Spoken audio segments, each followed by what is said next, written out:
Please sit down. Relax. I can sense your tension. But I assure you, you have nothing to worry about. I realize there's still a stigma surrounding this test. But rest assured, we've learned a lot since 2020. You might even say our hindsight is 2020 on 2020. Nothing? Maybe I should incorporate that joke into the test. The point being, I'm sure I don't have to tell you, that the Nexus 7s and beyond are not viewed in the same light as the earlier and now since long retired models. What we're doing here is we're just trying to make sure we know and catalog what is what. Sorry, who is who. I can't help but notice you are eyeing the Voight-Kampff machine. Not much about the hardware has changed in the past decade. This, of course, measures capillary dilation in the face. And this piece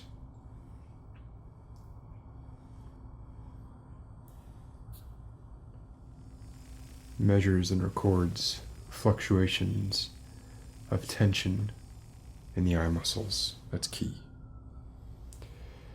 So, yeah, the hardware hasn't changed a lot. But one thing that has changed is we've been forced to incorporate a biometric component. The 7s and the 8s are just far too proficient at mimicry for us to use solely a response-based interpretation. And that's why I will need a sample of your blood, please.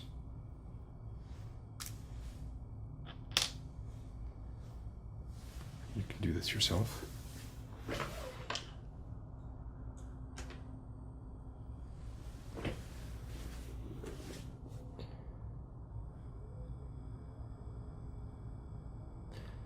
Just a milliliter or so.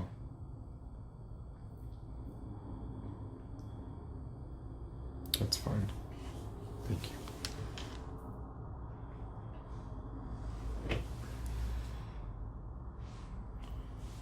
That should suffice.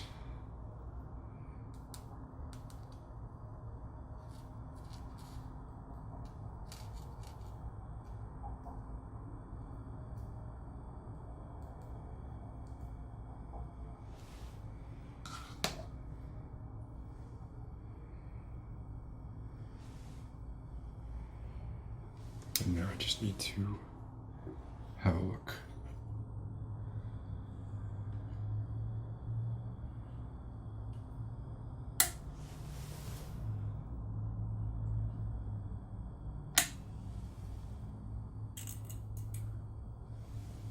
No cover slip.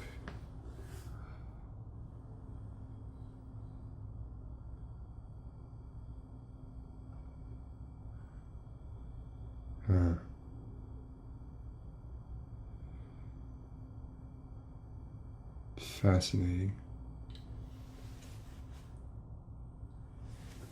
I never grow tired of it. Thank you.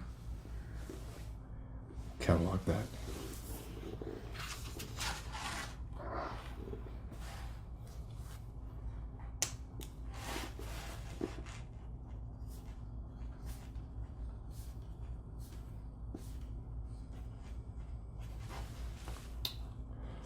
One other thing that has changed is the test protocol, the actual format of the test itself.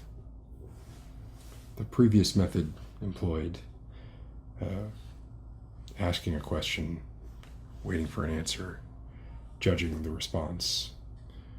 That wasn't comprehensive enough. In fact, one of Tyrell's leading neurogenetists on the subject determined that the pacing of the questions just left too much time for the subject to analyze and formulate artificial responses, and this, of course, decreased the accuracy of the test. So we've since mixed things up a bit. We still ask questions, and we still want to hear your responses to various hypothetical situations, but we also spend more time expounding, and while we do so, we merely observe your natural or unnatural, as the case may be, reactions in line, as it were. The upshot of this is you do less active thinking to posed questions and more passive listening to scenarios intended to provoke some sort of reaction. And the final protocol change is that we've determined that it does no good, either to the subject or the administrator, to try and evoke an uncomfortable or violent reaction. We get just as accurate a reading by keeping things as calm and even as possible and monitoring the minute fluctuations as we do when we try to get a rise out of a subject. More accurate results, actually. So you should be able to remain quite relaxed throughout these proceedings. And the added benefit, of course, is that the administrator, in this case me, doesn't need to worry about any unforeseen violent triggers resulting in, say, a blaster to the chest, which is always a plus. Of course, in theory, that should be moot, at least in anything above the 6 line, all of whom are long since retired.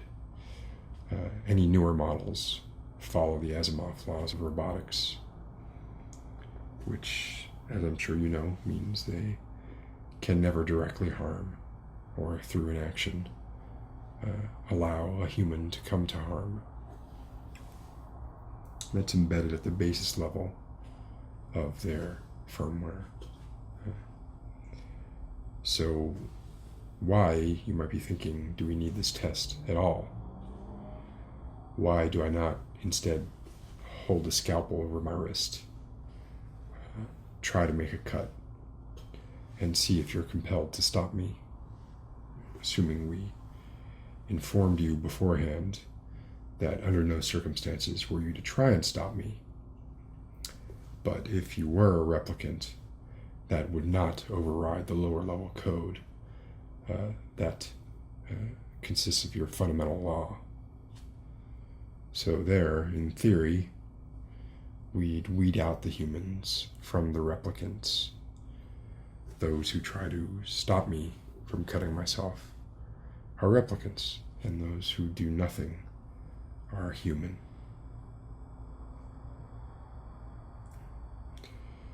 Apart from being a pretty grim assessment of humanity, that test can fail. My own resolve, or lack thereof, can be detected by some models. They've pretty much got one of these babies right here embedded in their brains. And so they might know that I'm not actually in any danger. Or they might have been hacked. Maybe even self-hacked. You just don't know. And then, of course, there's the possibility that some humans just might not be able to stop themselves from trying to stop someone from committing self-harm. There's always that. It'd be a shame to be labeled a skin job for being overly compassionate. I'm sorry, I used that term totally inappropriate. I apologize. Old habits. Anyway, let's get on with the test, shall we? I'm going to record the audio of everything we do, and for our records, we like to take a few pictures of the subject, if you don't mind.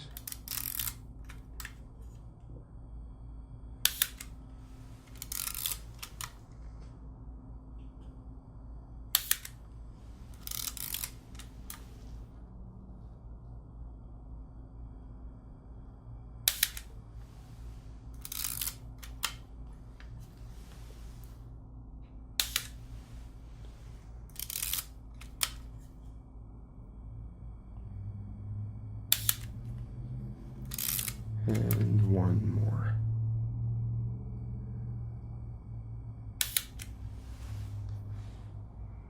Thank you.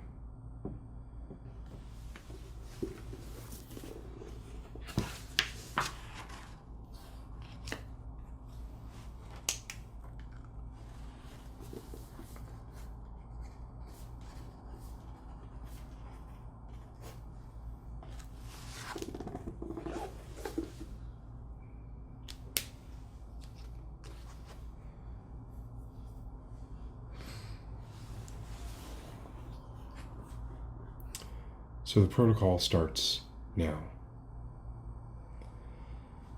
Many attach significance to place, significance that may or may not actually matter. There are those, for example, who will make pilgrimages to various religious sites, ancient fields of battle, the places where elected officials were sworn in, etc. There are those who would argue that the location, any of these locations, are not relevant in absolutes, but only in relatives. We are never twice in the same location in absolute space. Even when you're standing still, your superposition, if space is truly a linear system, is constantly changing. So it is only the remnants, the reminders, the triggers of memory or shared knowledge that matter. And by that logic, there is no difference between an actual significant site and an exact replica of said site.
You have a 5-year-old son. He's well adjusted. He does well in school, and he has lots of friends. One day he tells you he wants to show you something. What he shows you is a butterfly collection, plus the killing jar. Do you report his actions to the authorities? I'm not trying to trap you. There's no wrong answers here.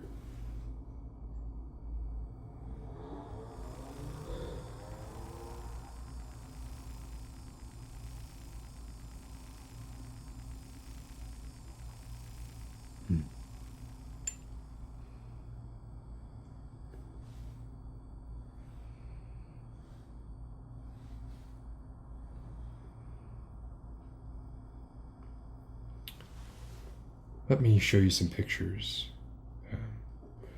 I'd like you to just look at them. Some of them I may say something about. Some of them I may just say a word. Some of them I may show you in silence. But what I'd like you to do is just concentrate on the image in any case, and allow yourself to feel whatever you feel.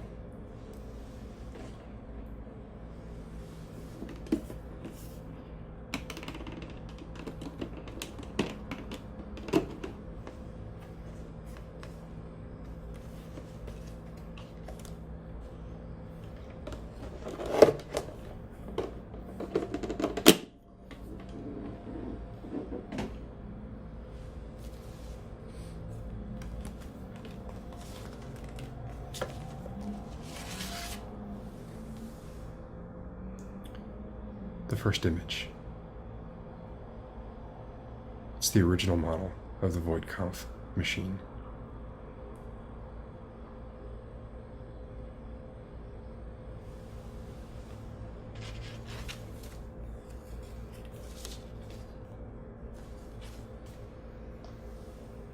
Next image. Tyrell headquarters. If you are a replicant, this is the place of your birth.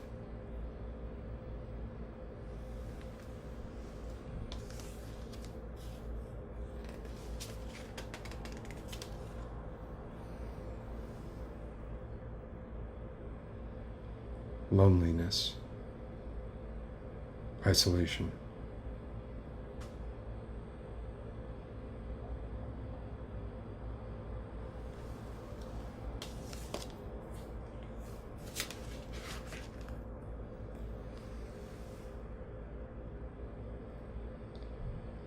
transportation,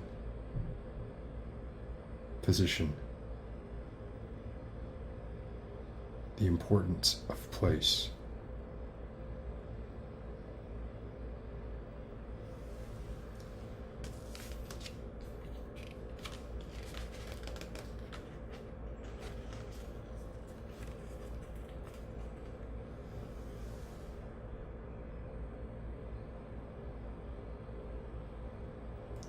biological imperatives,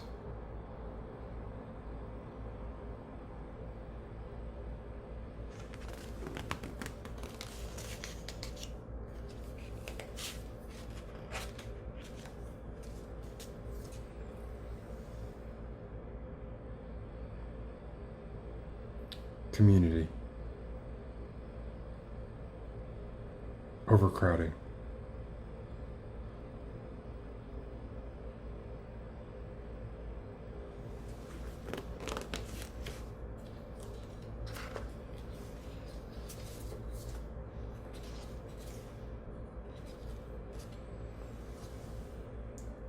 creation,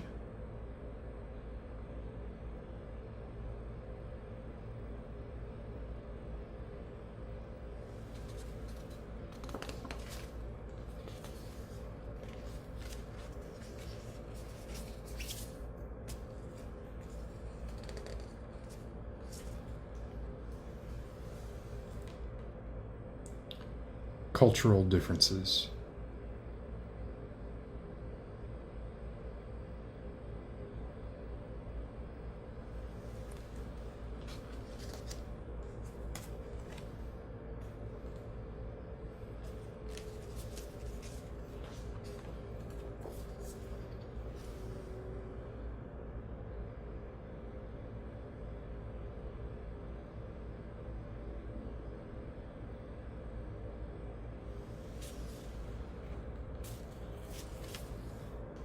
So that last photo you probably recognized was of John Voight, for whom this test is, in part, named after.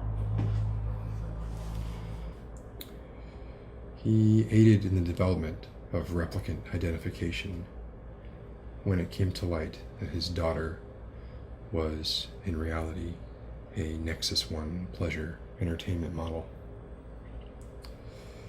Again, hindsight is 20/20. But personally, I find it incredible that she was able to go undiscovered as long as she did.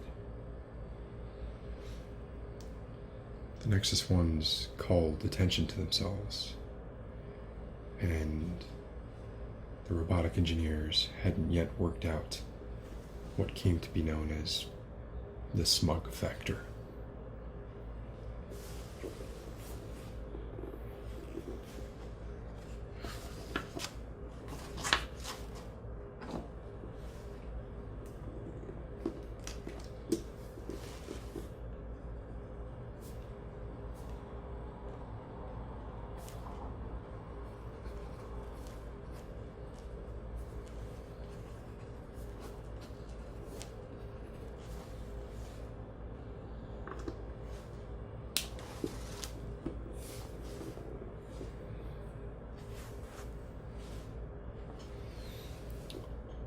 You're in a desert, walking along in the sand, when all of a sudden you look down and you see a tortoise.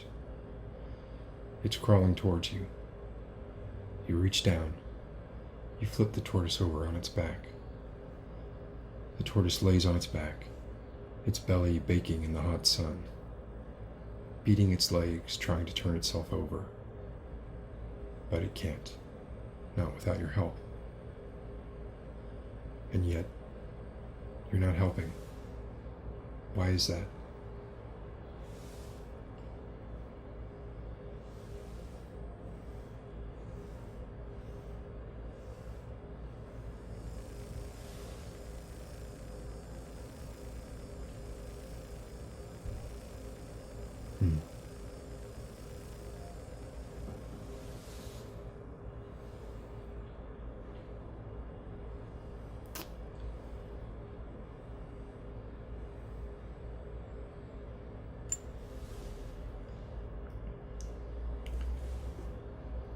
Killer gathers 10 people in a room. He tells you he's going to kill one person unless you flip a coin.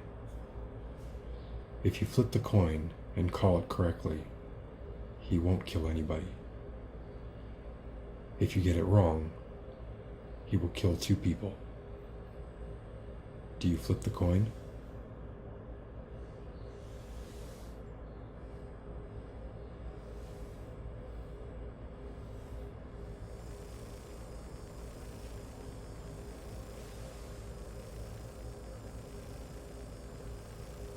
Does it affect your decision if he says that if you flip the coin and get it wrong, you will be the second person that he kills?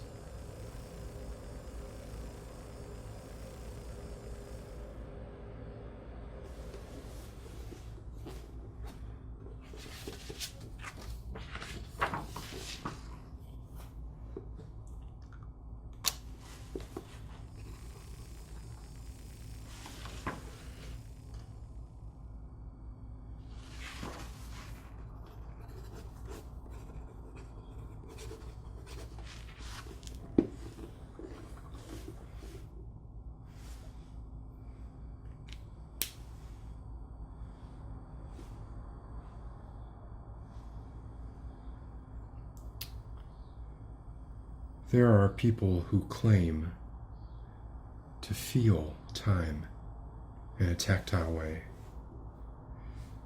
And there are those who claim that this is the bud of an evolutionary leap forward, the first sign of an impending step up the ladder of punctuated equilibrium, where we will gain some ability to perceive time in a more holistic way instead of the way we do now, as points on a linear unidirectional vector moving inexorably forward. There are also those who claim that this is an impending sign of devolution, that will functionally cripple us as a species. The concern there is that we may lose the ability to function if we gain this kind of perspective. Brains are finite things. They can only interpret so much. They can overload, just like any other interconnected sensory system that operates by constant and dynamic relative comparisons. There is a strong argument to be made that knowledge of our own deaths has hurt the collective progress of our species. There's an equally strong argument on the other side as well. Do you embrace change?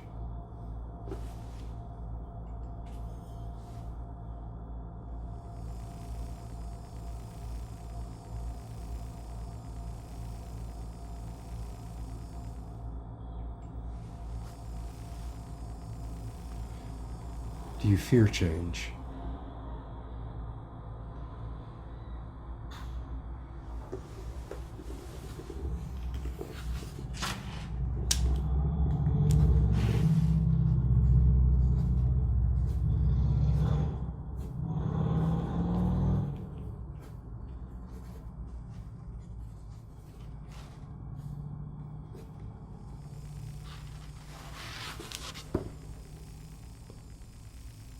Do you ever feel like killing yourself?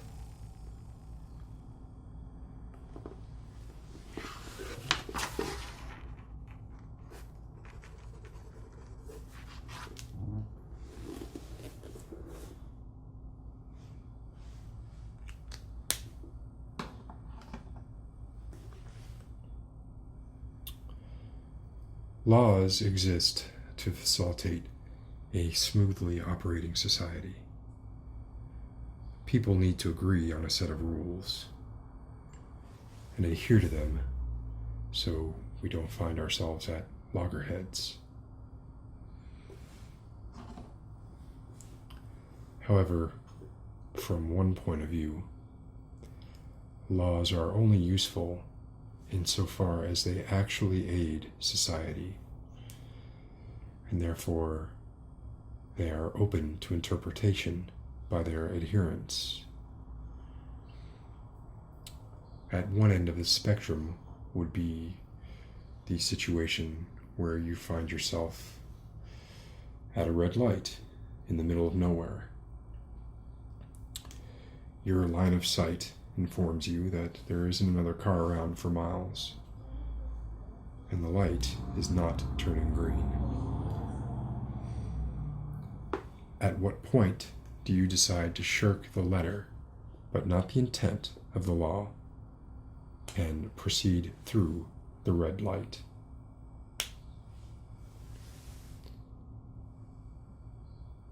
And once you have crossed this arbitrary line, where do you draw your new line? And who judges where that line should be drawn?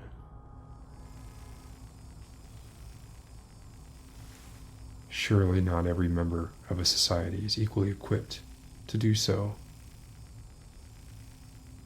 And by that criterion, you should sit at the red light indefinitely.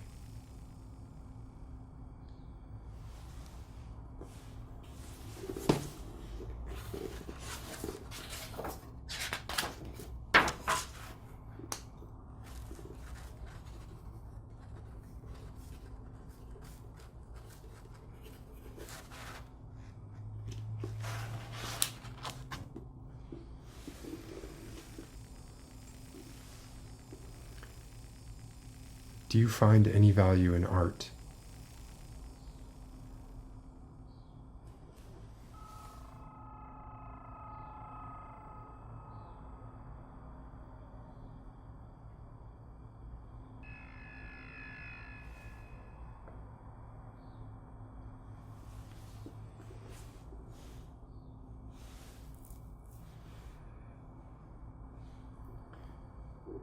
What do you find more moving?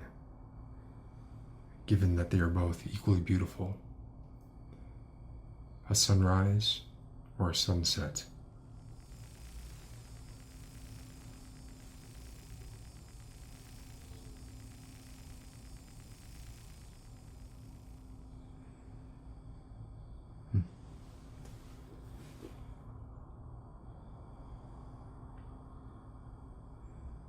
Okay, that's all. Let me tally your results for a moment.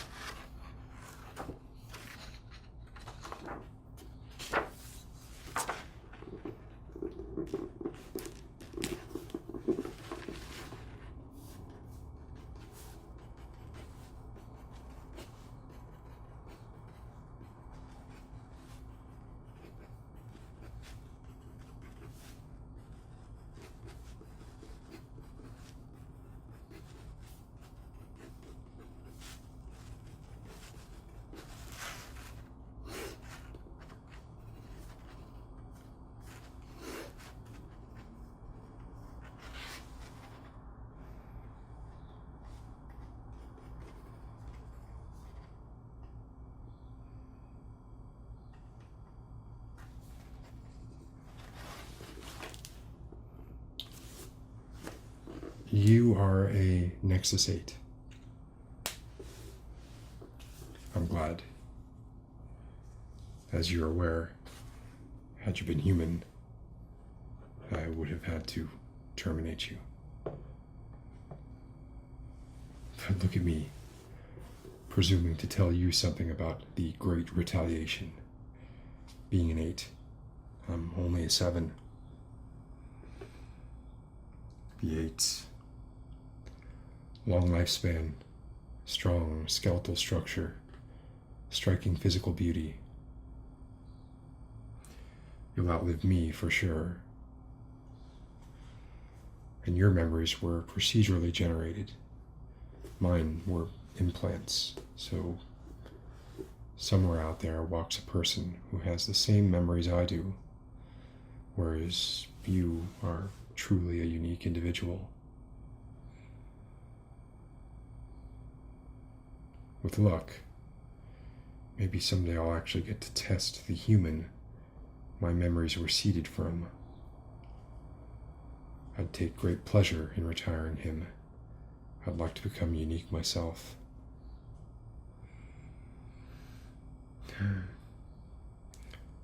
One can dream. And of course you'd know what I dream of. Anyway, we're all done here. Your status will be automatically marked on all travel documents, permits, and the like. You should have no problem finding work, and soon our work will be done. Thank you for coming in.